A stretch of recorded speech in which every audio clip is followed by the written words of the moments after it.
Hi there, and thanks for watching the Catholic Campus Ministry Association and our presentation called Remote Work 201, recorded in late April 2020. If you missed Remote Work 101, make sure you check it out on the CCMA YouTube channel. This presentation will emphasize the following key topics. First, how to get in touch with the advantages of remote work. Second, rethinking how you communicate with the members of your team and also with those on campus. Third, how to be honest about meetings. And finally, how to agree on one place for all that you have to do. We continue to ask in the era of COVID-19, what does this change make possible? We're working from home, campuses are mostly shut down. What does this change make possible? I think we're at a point now where we've gotten through at least some of the grieving process where we spent probably days and weeks thinking, oh my goodness, I just want things to go back to normal. I just want to be back to campus and see people face to face. Well, hopefully we've now pushed through that and we can start to see what is the light at the end of the tunnel and what change does this make possible. Jason Fried is the CEO of Basecamp, which is a productivity and business team collaboration set of software tools. And he says this, just recently in fact, quote, having video conferences all day long is totally the wrong direction. The beauty of remote working is the opportunity to improve the way you work, to cut way back on meetings, to cut back on the number of people that need to be involved in any decision, to cut back on the need to FaceTime constantly. So he was addressing this issue that so many Americans are now working from home and trying to replicate the pace and general feel of being present to one another face-to-face on campus. And he pushes back on that. And his company has been remote for over 20 years, and they have members of their team on a number of different continents. So they're really experts in remote work. He cites the following advantages of remote work. First, fewer interruptions. Then, fewer meetings. A comfortable place from which to work, your home.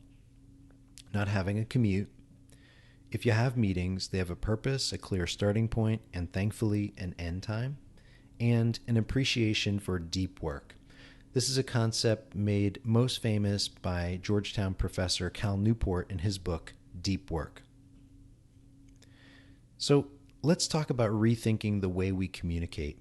Most of us probably pick up a phone, or we enter a message in a chat, we send somebody a text, and for the most part, we can get a quick answer to almost anything we're thinking almost all the time. Well, remote work promotes a different kind of communication, and that's asynchronous communication. In other words, I have a question, a thought, and I ask it, but I don't necessarily expect the person to answer me right away. So one of the advantages to working from home is to think asynchronous first, real-time communication second. In other words, park your question or comment somewhere, maybe it's in a task manager, and then only later do you use a chat box such as Slack or Twist or something like that. When the person can get back to you, they will. Don't get me wrong, there are emergencies, but those are 10% of the time. Most of the time, you can ask a question, park it somewhere, and when the person's ready, they'll get back to you. Now, if there's one skill that I think each one of us can improve on while we're working from home, it's this. Avoiding, hey, what do you think about this? Kinds of moments, and instead write it down and then discuss. In other words, before you go to your next meeting, there should not only be an agenda, but if there are any big topics that you're going to want to discuss, you're actually going to force yourself to write those down so that people can think about them and then show up with a response.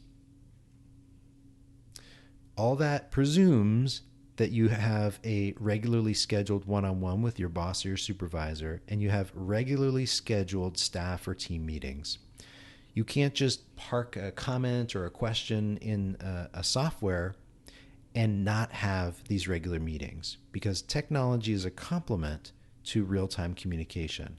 But the work from home shift is that we want to be emphasizing asynchronous communication more than what we probably did before, which was interrupt people a lot, actually. Okay. So let's be honest about meetings.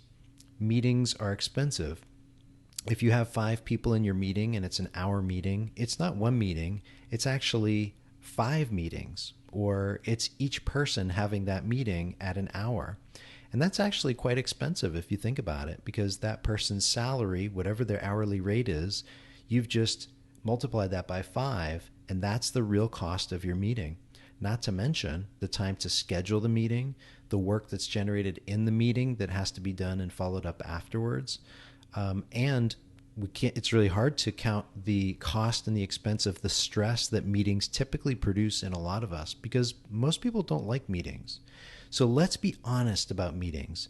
It's not to say that we shouldn't have them. We should, but we probably can do with less. Let's agree finally on just having one place for our tasks. Use one application for your projects, tasks, and lists. Don't leave it up to your team and say, and I've made this mistake, don't say, oh, whatever you want to use, that's fine. And Joe, whatever you want to use, that's fine. And Susan, whatever application you want to use, that's totally fine. Find one that works for you.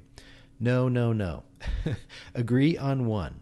It would be better to have one mediocre tool that everyone uses than to have everybody all over the place. We recommend a couple of applications, and we've used them all, and they all have many pluses. A couple of them have some, I wouldn't call them negatives, but just things that might not be ideal for your team. But these all are very capable. Basecamp, Noseby, Todoist, MeisterTask. You can use these for personal use. You can use them for your team.